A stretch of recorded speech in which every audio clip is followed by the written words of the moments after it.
Pemirsa Sekolah Birokrasi Channel yang berbahagia, kali ini kita akan berbicara mengenai suatu hal yang paling mendasar dalam organisasi, terutama ketika kita ingin melakukan perubahan.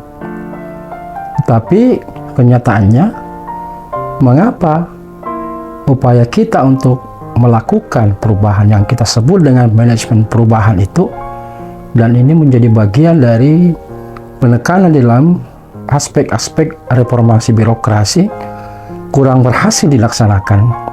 Ini yang kita akan bahas bersama.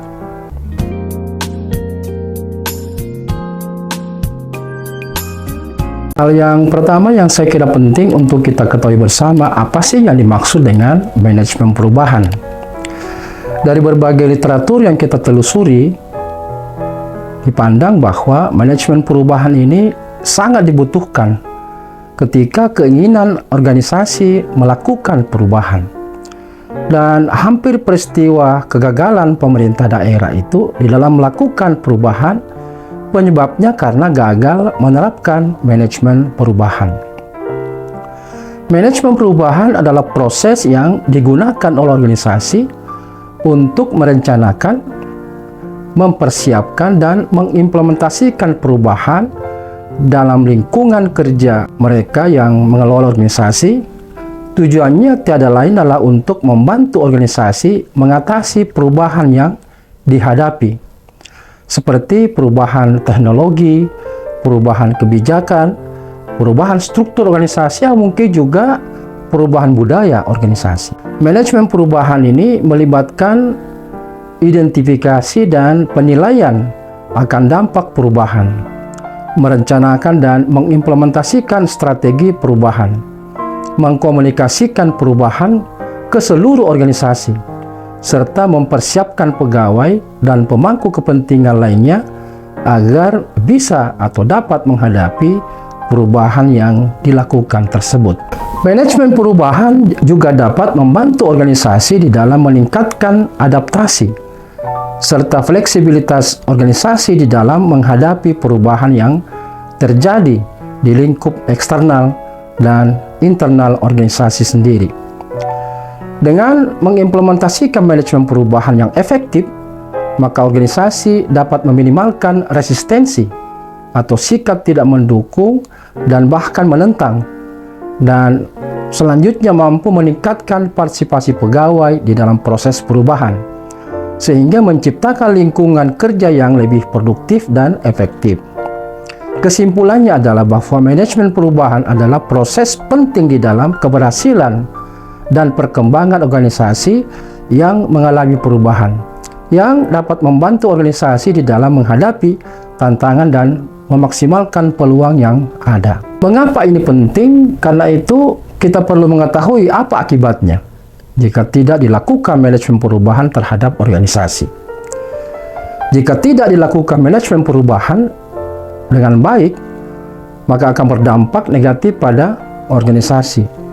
Di antara dampak-dampak negatif tersebut, yang pertama adalah ketidakpastian dan kebingungan.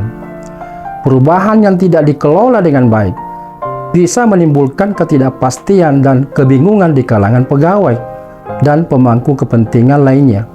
Hal ini dapat mengganggu tentu pencapaian atau target atau kinerja organisasi, dan akibatnya menurunkan kinerja pegawai yang ada di dalam organisasi. Yang kedua, resistensi terhadap perubahan. Ketika perubahan tidak dikelola dengan baik, pegawai dan pemangku kepentingan lainnya itu mungkin merasa tidak nyaman dengan perubahan tersebut atau yang direncanakan, dan menjadi resisten terhadapnya. Hal ini bisa memperlambat atau bahkan menghentikan proses perubahan, sehingga menghambat kemajuan daripada organisasi. Dampak ketiga adalah penurunan motivasi dan produktivitas. Perubahan yang tidak dikelola dengan baik bisa menimbulkan kecemasan dan ketidakpastian di kalangan pegawai, sehingga menurunkan motivasi dan produktivitas mereka. Hal ini dapat berdampak negatif pada kinerja dan keberhasilan daripada organisasi tersebut. Yang keempat, yaitu meningkatnya biaya. Perubahan yang tidak dikelola dengan baik itu dapat menimbulkan biaya tambahan, seperti misalnya biaya pelatihan atau biaya peralatan baru yang dibutuhkan. Nah, jika perubahan tidak diimplementasikan dengan baik, biaya tambahan tersebut mungkin tidak menghasilkan nilai tambah yang diharapkan bagi organisasi. Yang kelima adalah hilangnya peluang mencapai target. Organisasi yang tidak mampu mengelola perubahan dengan baik mungkin tidak mampu mengejar peluang untuk mencapai target atau mengatasi berbagai kendala yang seringkali mengganggu organisasi. Hal ini dapat berdampak negatif pada keberhasilan organisasi di masa-masa yang akan datang. Oleh karena itu, manajemen perubahan yang efektif sangat penting bagi organisasi untuk mencapai keberhasilan dan perkembangan yang berkelanjutan. Ketika keinginan kita untuk melakukan manajemen perubahan, maka seringkali muncul hambatan-hambatan yang ditemui ketika melakukan manajemen perubahan. Di dalam melakukan manajemen perubahan, ada beberapa hambatan yang mungkin dihadapi, antara lain. Pertama, resistensi terhadap perubahan. Pegawai dan pemangku kepentingan lainnya mungkin merasa tidak nyaman dengan perubahan yang diusulkan dan menjadi resisten terhadapnya. Hal ini dapat memperlambat atau bahkan menghentikan proses perubahan, sehingga menghambat kemajuan daripada organisasi. Yang kedua, kurangnya dukungan dari pihak pimpinan. Pimpinan yang lebih tinggi harus memberikan dukungan penuh pada perubahan. Tetapi terkadang mereka ini mungkin tidak menyadari pentingnya perubahan tersebut atau tidak memberikan dukungan yang cukup. Hal ini dapat membuat pegawai merasa tidak dihargai dan kurang termotivasi untuk mendukung perubahan tersebut. Hambatan yang ketiga adalah ketidakmampuan untuk mengidentifikasi masalah. Organisasi mungkin tidak dapat mengidentifikasi masalah yang sebenarnya dan mengembangkan solusi yang efektif untuk mengatasi masalah-masalah yang muncul. Hal ini dapat mengarah kepada perubahan yang tidak relevan atau perubahan yang tidak dapat menyelesaikan masalah yang sebenarnya. Yang kelima adalah kurangnya komunikasi. Kurangnya komunikasi yang jelas dan terbuka bisa menyebabkan pegawai dan pemangku kepentingan lainnya itu merasa tidak terlibat di dalam proses perubahan. Hal ini bisa mengurangi motivasi mereka dan memperlambat kemajuan perubahan yang dilakukan. Yang kelima, kurangnya sumber daya. Nah, untuk mengimplementasikan perubahan yang sukses, organisasi mungkin membutuhkan sumber daya tambahan seperti waktu, uang, dan tenaga kerja. Jika sumber daya tersebut tidak tersedia, maka perubahan mungkin tidak dapat diimplementasikan dengan baik.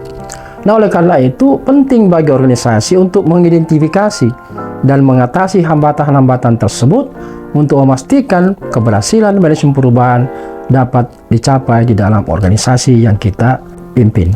Nah, hal penting yang saya kira dalam kaitan pembahasan kita ini, bagaimana cara melakukan manajemen perubahan. Maka cara pertama adalah identifikasi kebutuhan perubahan. Langkah pertama ini dalam manajemen perubahan adalah mengidentifikasi masalah atau kebutuhan untuk perubahan. Hal ini bisa melibatkan evaluasi kinerja organisasi, kemudian umpan balik dari pegawai penting untuk diperhatikan, atau perubahan dalam lingkungan bisnis kita, terutama kepada masyarakat. Yang kedua adalah buat rencana perubahan. Nah, setelah kebutuhan perubahan diidentifikasi, maka langkah selanjutnya adalah membuat rencana perubahan yang jelas dan terstruktur. Rencana perubahan harus mencakup tujuan perubahan, sumber daya yang dibutuhkan, jadwal dan tanggung jawab yang dibutuhkan. Yang ketiga adalah komunikasikan perubahan. Komunikasi yang jelas dan terbuka itu sangat penting dalam manajemen perubahan. Organisasi harus memastikan bahwa pegawai dan pemangku kepentingan lainnya memahami tujuan perubahan yang dilakukan, apa manfaatnya, dan bagaimana mereka dapat terlibat dalam proses perubahan yang dilakukan. Yang keempat adalah siapkan pegawai untuk melakukan perubahan. Organisasi harus memastikan bahwa pegawai siap untuk melakukan perubahan dan siap memberikan pelatihan dan dukungan yang diperlukan oleh pegawai. Hal ini dapat meliputi pelatihan tentang keterampilan baru dukungan psikologis, atau mungkin penghargaan dan insentif yang dibutuhkan ketika pegawai tersebut berhasil melakukan perubahan. Yang kelima adalah implementasikan perubahan. Setelah pegawai siap, organisasi harus mengimplementasikan perubahan dengan hati-hati dan terstruktur. Organisasi harus memastikan bahwa semua langkah telah diambil dan bahwa pegawai itu mendapatkan dukungan yang diperlukan selama proses implementasi manajemen perubahan. Yang keenam adalah evaluasi dan monitor. Nah, setelah perubahan diimplementasikan organisasi, maka organisasi harus mengevaluasi dan memonitor seperti apa hasilnya. Hal ini dapat melibatkan pengukuran kinerja, umpan balik dari pegawai, atau evaluasi ulang rencana perubahan jika memang dibutuhkan. Di dalam melakukan manajemen perubahan, penting untuk memastikan bahwa pegawai dan pemangku kepentingan lainnya terlibat di dalam proses dan bahwa komunikasi yang jelas dan terbuka dilakukan sepanjang waktu. Selain itu juga organisasi harus memastikan bahwa perubahan diimplementasikan dengan hati-hati dan terstruktur untuk memastikan keberhasilan dalam jangka panjang. Perlu juga diperhatikan supaya perubahan yang kita lakukan itu bisa mengalami keberhasilan yang tinggi, yaitu dengan memperhatikan faktor-faktor pendukung yang perlu dibangun agar supaya manajemen perubahan itu bisa terlaksana dengan baik. Apa faktor pendukung itu? Pertama, keterlibatan pimpinan. Keterlibatan pemimpin ini sangat penting di dalam mensukseskan manajemen perubahan.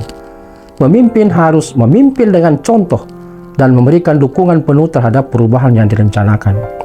Yang kedua, komunikasi yang efektif.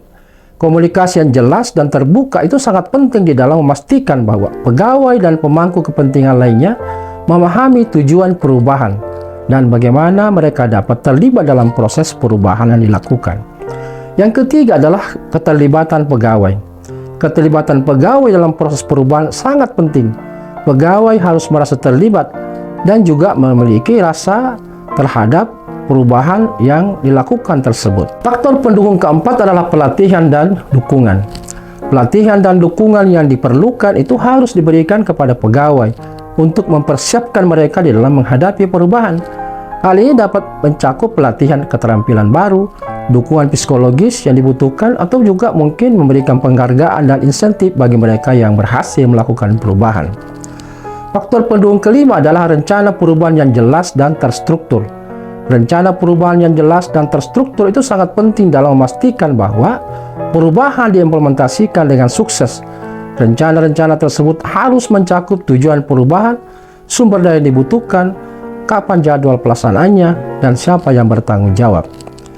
Faktor pendukung keenam adalah pengukuran dan evaluasi. Pengukuran dan evaluasi itu harus dilakukan untuk memastikan bahwa perubahan yang telah diimplementasikan telah berhasil mencapai tujuannya. Hal ini dapat melibatkan pengukuran kinerja, mekanisme umpan balik dari para pegawai, atau evaluasi ulang terhadap rencana perubahan yang memang dibutuhkan dalam rangka untuk perbaikan selanjutnya. Nah, dengan membangun faktor pendukung tersebut, maka organisasi bisa meningkatkan peluang keberhasilan manajemen perubahan yang dilakukannya.